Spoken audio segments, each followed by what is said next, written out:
Olá, cursistas, sejam bem-vindos novamente. É um prazer estar aqui com vocês. Meu nome é Rogério Santos. Estaremos dando continuidade à disciplina Gestão de Projetos. Primeiro, eu gostaria de dizer que é sempre um prazer gravar videoaulas e que eu aprendo muito com vocês. Novamente peço que estejam munidos de papel e caneta para, quando surgir alguma dúvida, vocês anotarem e depois postarem no nosso fórum Tira Dúvidas. Aproveitando a oportunidade para dizer que vai haver um fórum Tira Dúvidas para cada uma de nossas aulas. Então, postem as dúvidas no fórum pertinente à aula. E para que tenhamos um bom resultado, será necessária a dedicação de vocês. Vamos lá?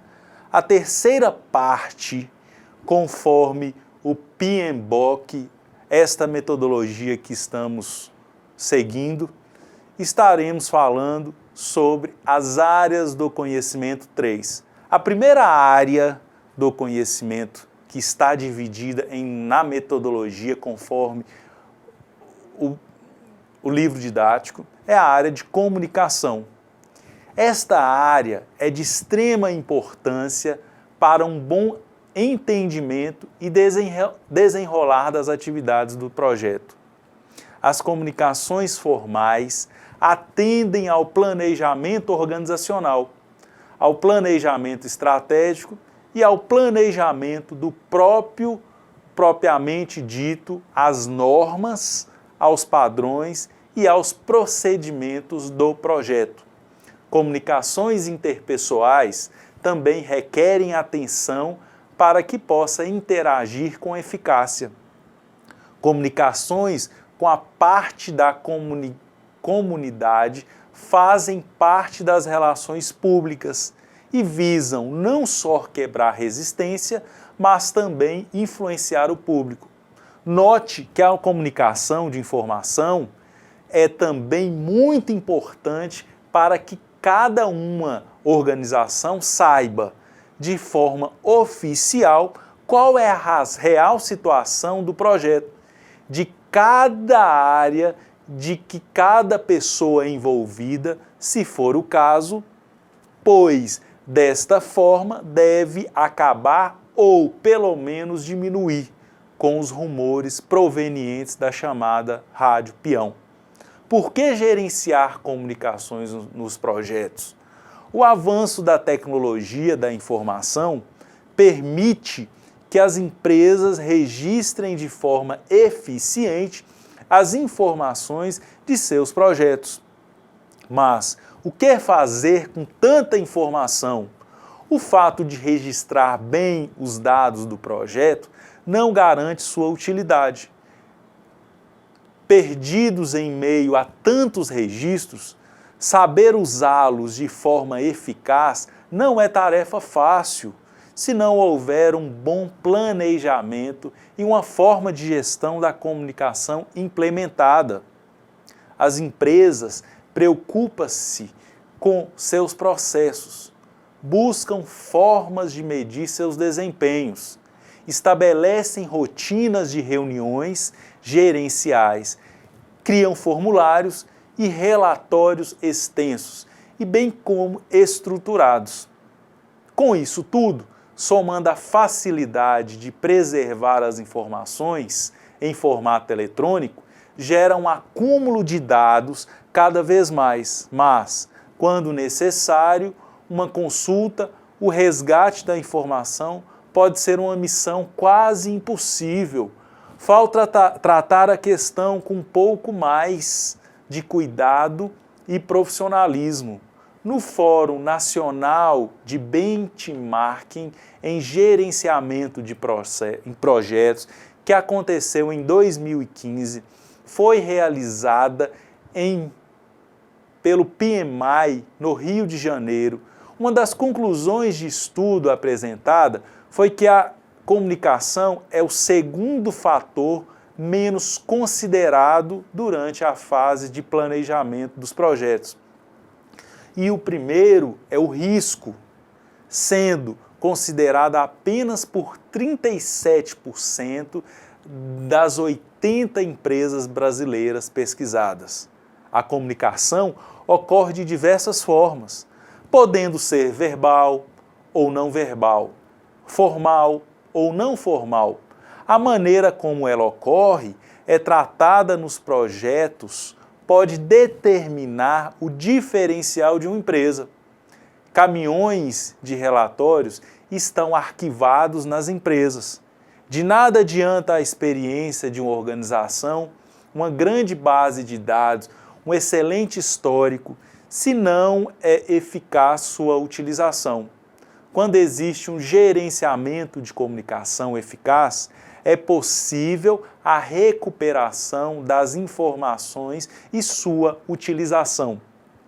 As informações geradas no projeto podem gerar conhecimento.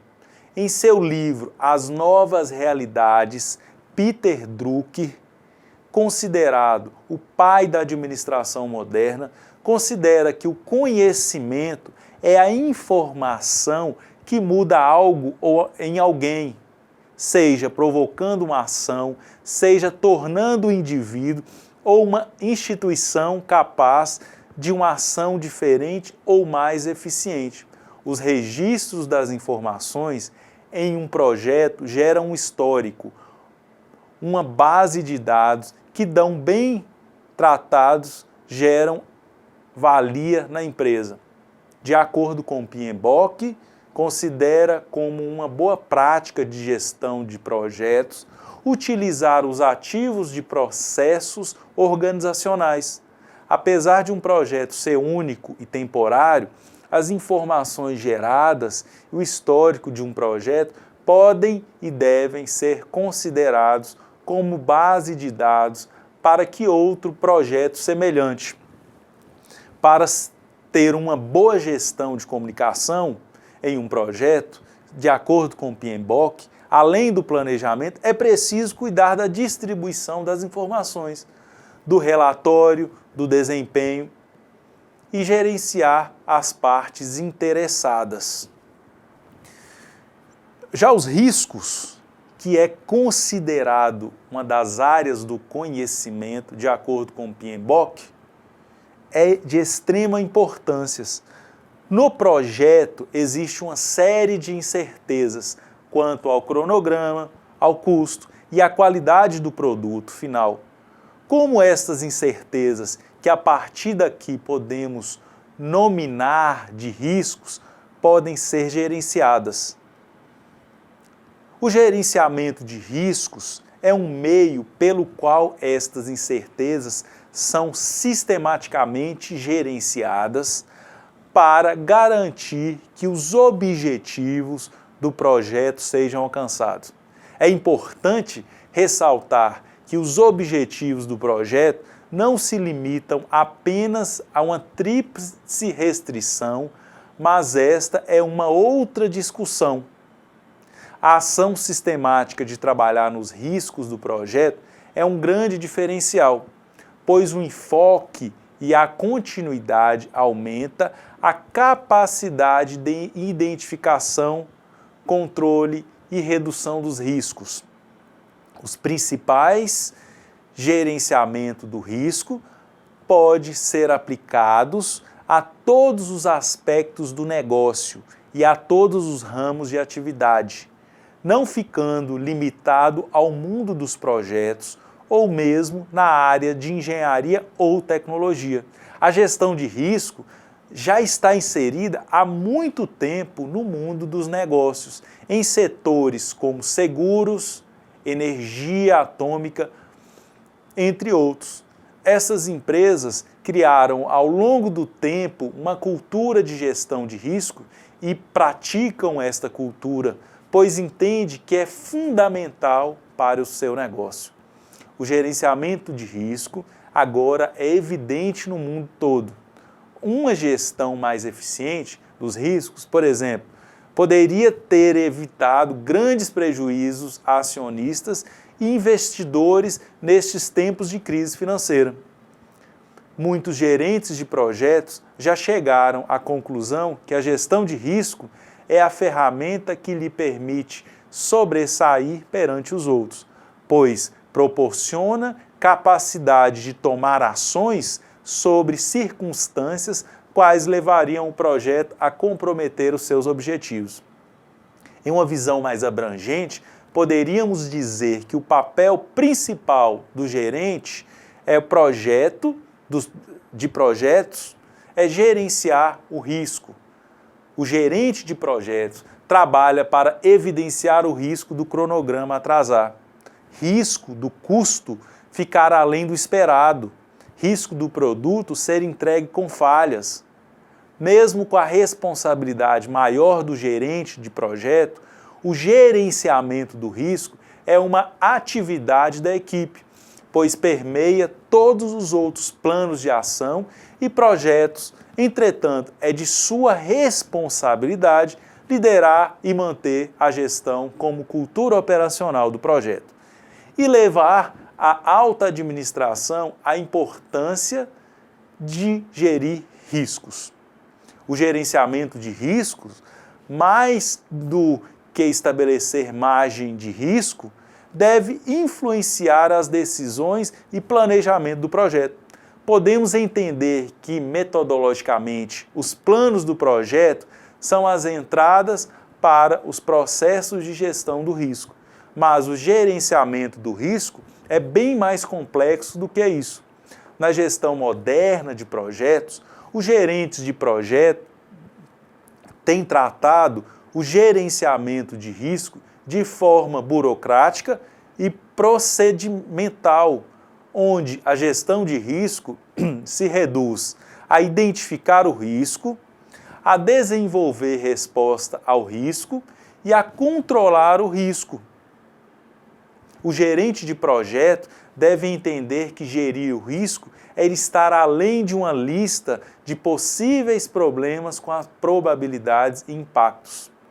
O gerenciamento do risco analisa o resultado do planejamento, as pessoas e as condições do projeto de forma crítica para que possa encontrar os pontos fracos e a entrega do projeto. O processo de gerenciamento de riscos deve ser contínuo e recorrente durante todo o projeto, tendo como resultado a atualização do plano de gerenciamento de risco no final de cada fase. Já a área de conhecimento, aquisições, ela é de grande importância para o desenvolvimento de projetos. O gerenciamento de aquisições do projeto inclui os processos para comprar ou adquirir os produtos, serviços ou resultados necessários de fora da equipe do projeto para realizar o trabalho. O gerenciamento de aquisições do projeto inclui os processos de gerenciamento de contratos e de controle de mudanças necessários para administrar os contratos ou pedidos de compra emitidos por membros da equipe do projeto autorizados. O gerenciamento de aquisições do projeto também inclui a administração de qualquer contrato emitido por uma organização externa que está adquirindo o projeto da executora, administração de obrigações contratuais estabelecidas para a equipe do projeto pelo contrato. Os processos de gerenciamento de aquisições do projeto incluem planejar compras e aquisições, que são a determinação do que comprar ou adquirir e de quando e como fazer isso. Planejar contratações, documentação dos requisitos de produtos, serviços e resultados, identificação de possíveis fornecedores, solicitação de respostas de fornecedores, obtenção de informações, cotações, preços, ofertas ou produtos, conforme adequado, selecionar fornecedores, análise de ofertas, escolha de possíveis fornecedores, administração de contrato, gerenciamento do contrato e da relação entre o comprador e o fornecedor, análise e documentação do desempenho atual ou passado de um fornecedor a fim de estabelecer ações corretivas necessárias e fornecer uma base para futuras relações com o fornecedor, gerenciamento de mudanças relacionadas ao contrato e, quando adequado, gerenciamento de relação contratual com o comprador externo do projeto e, finalmente, o reencerramento do projeto. Terminar e liquidar cada contrato, inclusive a resolução de quaisquer itens em aberto, e encerrar cada contrato aplicável ao projeto ou a uma fase do projeto. Esses processos interagem entre si e também com os processos de outras áreas do conhecimento. Cada processo pode envolver o esforço de um ou mais pessoas ou de grupos de pessoas com base das necessidades por projeto. Cada processo ocorre pelo menos uma vez em que todos os projetos e também em uma mais fases do projeto. Se ele estiver dividido em fases, embora os processos sejam apresentados aqui como componentes distintos, com interfaces bem definidas, na prática eles se sobrepõem e interagem entre os grupos de processos. O processo de gerenciamento de aquisições do projeto envolve contratos que são documentos legais entre um comprador e um fornecedor.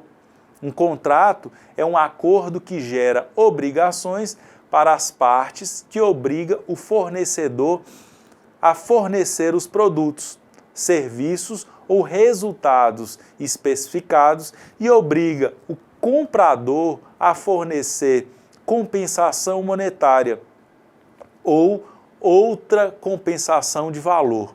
Um contrato é uma relação legal sujeita à remediação dos tribunais.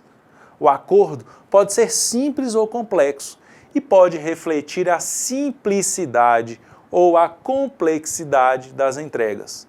Um contrato inclui termos e condições e podem incluir outros itens como proposta ou publicação de marketing do fornecedor e qualquer outra documentação em que o comprador esteja se baseando para estabelecer o que o fornecedor deve realizar ou fornecer.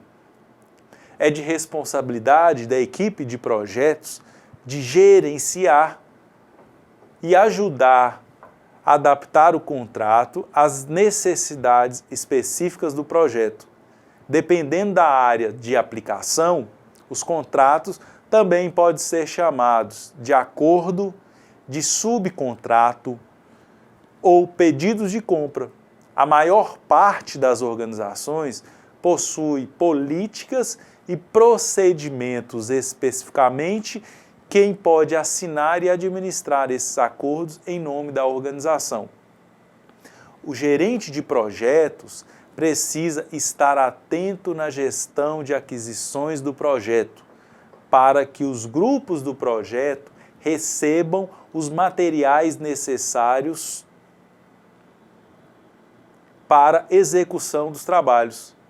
Uma má gestão de aquisições pode interferir em todas as fases do projeto e, como em muitos casos os fornecedores são externos, torna-se necessário uma avaliação eficaz dos mesmos, para não perder os prazos contratuais que muitas vezes podem resultar em multas.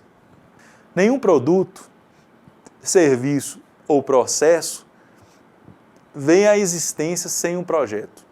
Um projeto é necessário para conceituar e definir características de produtos, serviços e processos.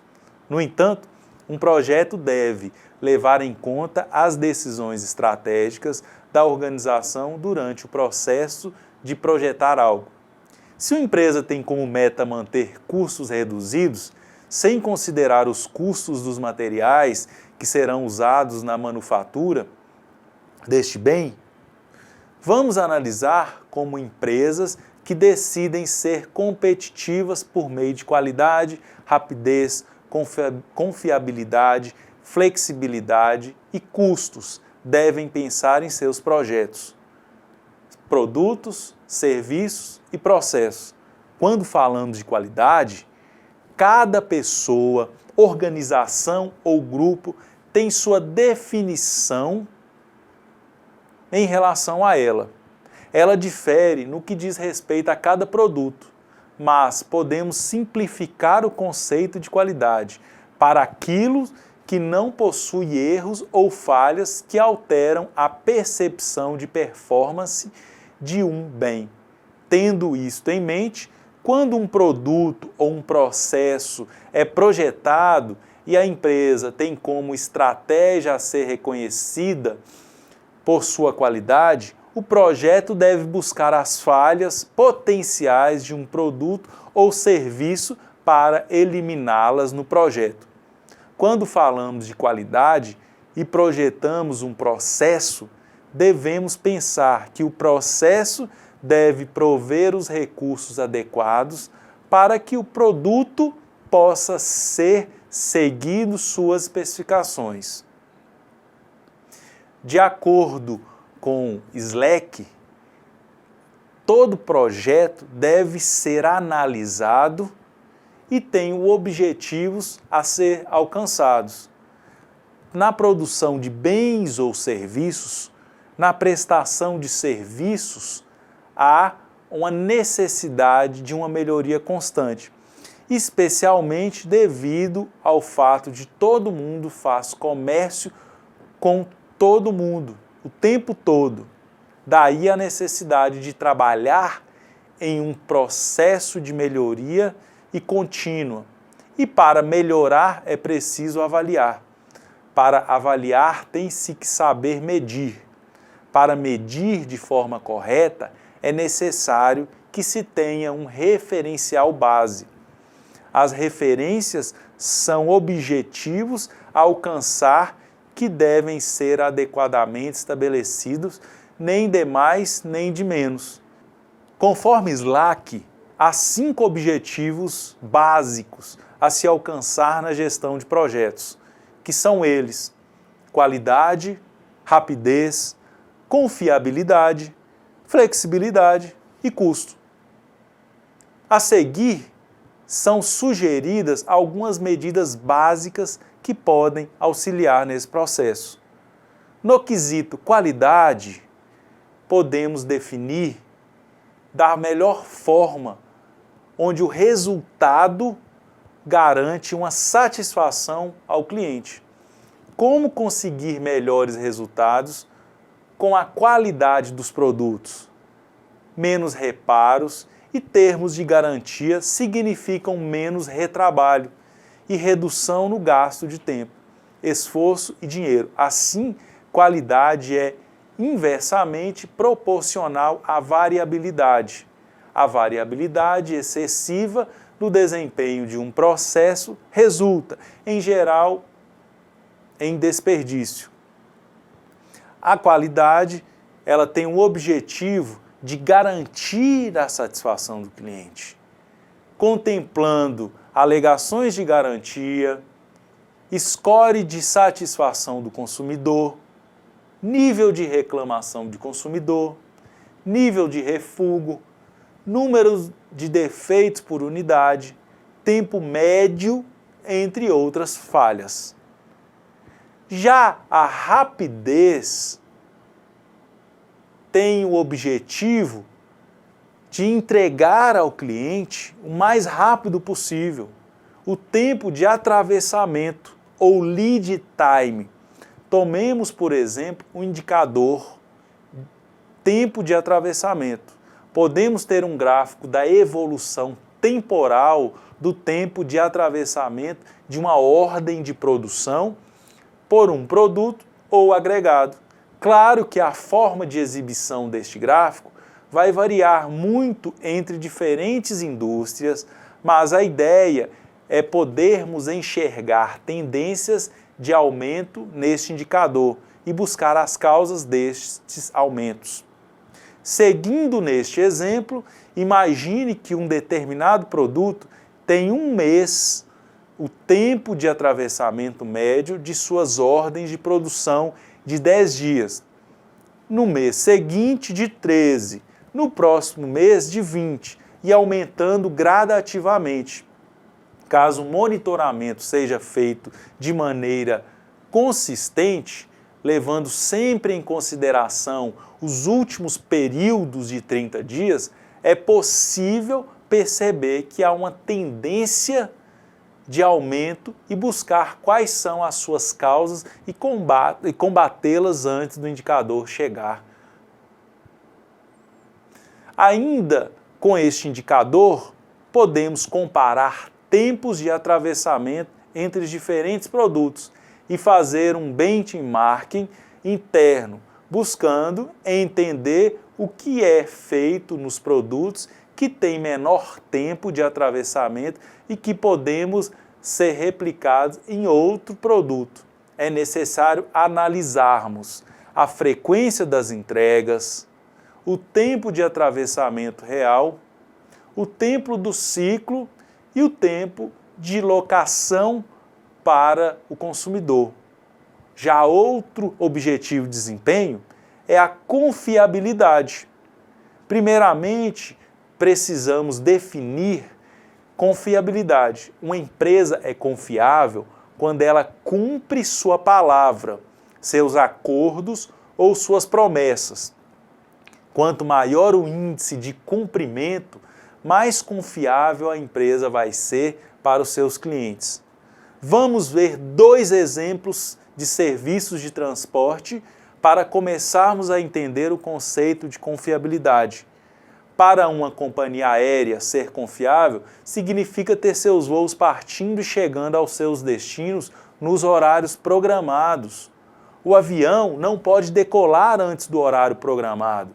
Por outro lado, uma empresa de rápido táxi, de radiotáxi, ser confiável significa informar para o cliente que o radiotáxi chegará em 20 minutos e não atrasar. O táxi pode até chegar antes, mas o caso que chegue depois, o cliente pode optar por outra empresa na próxima vez que precisar desse serviço. Para a administração da produção, ser confiável significa entregar o produto com a qualidade exigida pelos clientes, na hora certa, no local adequado, onde possa satisfazer a necessidade do cliente. Já a flexibilidade tem a ver com a capacidade de poder mudar o que é feito. Nesse sentido, pensei que o indicador tempos de setup ou de preparação de máquina tem grande influência na capacidade da empresa ser flexível. Quanto maiores os tempos de setup, menos dispostas a ter lotes pequenos de produção estará a empresa. Se pensarmos bem numa situação limite, uma produção sem setups permite que haja mudança constante no que está sendo produzido, sem acarretar em um aumento no custo unitário da produção. Portanto, medir tempos de setup e analisar sua evolução por máquinas, produtos, operadores e quaisquer outras variáveis envolvidas permitirá mantê-los baixos e conferirá a vantagem em flexibilidade. Capacidade média, capacidade máxima, faixa de produtos ou serviço, tamanho médio de lote, tempo de mudança de máquina, tempo necessário para desenvolver novos produtos ou serviços, tempo para aumentar a taxa de atividade, tempo para mudar programações no custo. Já o custo, em uma indústria, quando falamos de custo, costumamos falar de tempo de processamento e consumo de material. Medindo os tempos de processamento, podemos comparar diferentes máquinas, operadores. Podemos analisar variações no processo e buscar reduzir sistematicamente os desvios padrões dos indicadores. Por exemplo, se o indicador tem como média a 100 e o desvio padrão igual a 20, significa que é possível estabelecer uma meta igual a média menos ou mais, dependendo do indicador. Os desvios padrões, pois é possível obter 40, já que em algum momento isso foi alcançado. Para isso, precisamos de uma ferramenta adequada. Custo por hora de operação, custo da eficiência, custo da ineficiência, produtividade da mão de obra, tempo médio de entrega, tempo mínimo de entrega, utilização de recursos e valor agregado. Com os objetivos de desempenho, podemos dar continuidade no desenvolvimento do projeto. A questão do gerenciamento de projetos tem sido tratada como uma ciência, cujo surgimento no final da década de 50 vem utilizando técnicas específicas, como, por exemplo, PERT, CPM. Em contrapartida, a forma tradicional, intuitiva apenas. Eram apenas considerados certos aspectos aparentemente de maior relevância, como prazos, custos e qualidade. Desde a década de 70, houve também uma inclusão no aspecto escopo, mas não se consideravam ainda aspectos importantes, como os recursos humanos e o atendimento aos clientes, não eram prioridade relevante.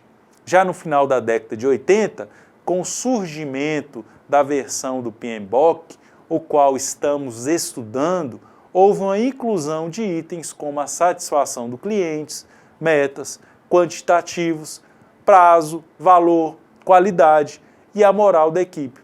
A partir de 1996, com a inclusão do item gerenciamento da integração, foram estabelecidas pelo PMI as 9 áreas de maior atenção na gestão do projeto: integração, escopo, tempo, custos, qualidade, recursos humanos, comunicação, riscos e suprimento, vistos anteriormente. Desta forma, a sistemática proporciona uma visão mais ampla, considerando que o gerenciamento de projetos mais o gerenciamento de operações rotineiras devem estar em consonância com o planejamento estratégico da empresa. Muitas transformações mundiais vêm ocorrendo nos últimos tempos, tais como engenharia simultânea, alterações profundas na forma de administrar as empresas, como qualidade,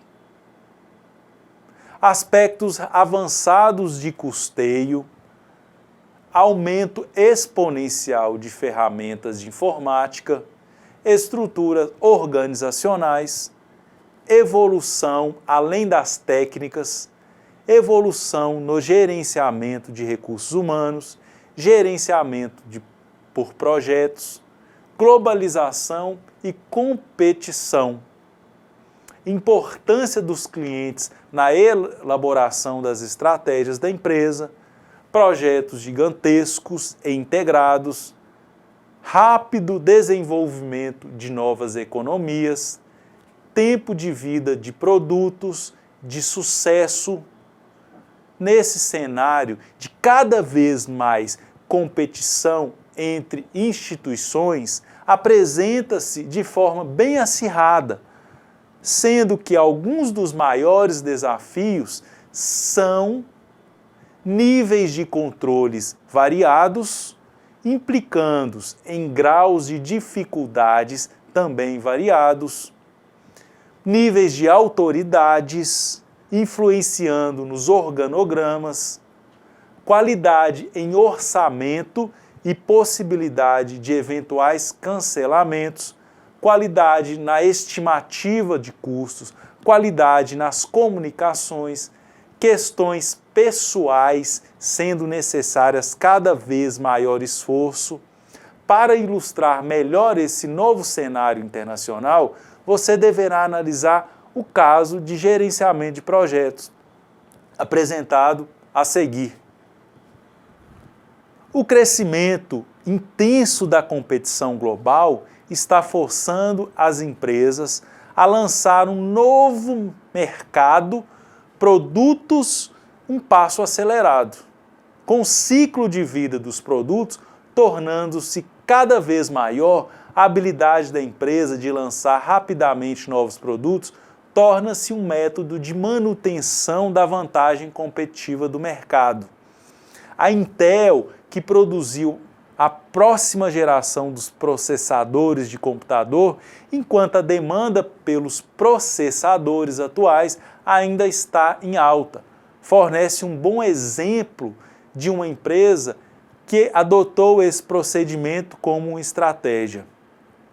A velocidade com que uma empresa pode lançá-los é dependente de uma grande parte do entendimento e da aplicação dos conceitos do gerenciamento de projetos para o ciclo de desenvolvimento de um novo produto, iniciando com a sua concepção, o projeto e o desenvolvimento até a sua produção. As empresas que terão sucesso neste ambiente dinâmico, no qual o tempo desde o projeto até a sua produção final engloba a questão de meses.